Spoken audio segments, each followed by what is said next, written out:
Hey friends, more sad news in the world of professional wrestling. The Dynamite Kid, Tom Billington, has passed away at the age of 60 on his 60th birthday, actually.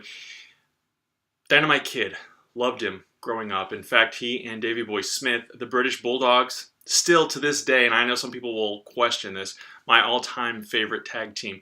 There was just something about them, their chemistry together, when they first came to the WWF way back when in late 1984, early 1985, I believe it was.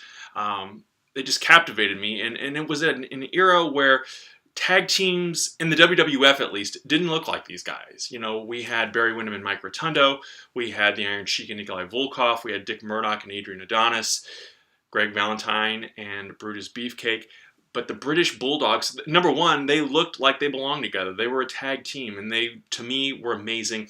Dynamite Kid specifically, you know, his aerial tactics, his moves, and actually probably what led to many of his problems, medically at least, down the road. And unfortunately, now he is gone. But you know, I really wish that one, their tenure in WWF would have lasted longer, and two, when Davey Boy came back in 1990 or 91, that Dynamite would have come to, and perhaps a feud between them. They didn't have to keep them as a tag team. I know they split up in Stampede, but not a whole lot of that was publicized or seen back in those times. But Dynamite Kid, obviously a sensation overseas as well. One of those guys who inspired a whole generation of superstars.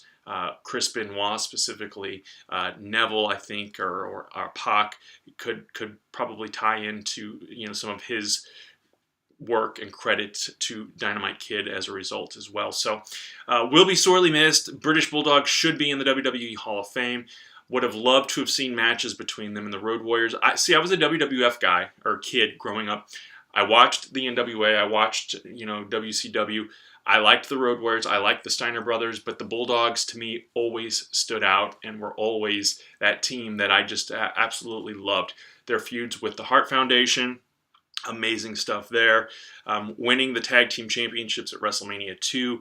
And then their feud with the Islanders was something different. And the match against Bobby Heenan and the Islanders at WrestleMania 4, it was silly. It was hokey the way Heenan was dressed, but it added some entertainment, I think. And then, of course, Matilda, their mascot. I don't know. Another great from our childhood, if you grew up in the 80s like I did, gone now, but certainly not forgotten. May Dynamite Kid rest in peace. My thoughts go out to his friends, his family, and his fans. Everyone, thanks so much for watching my 1, 2, 3 cents.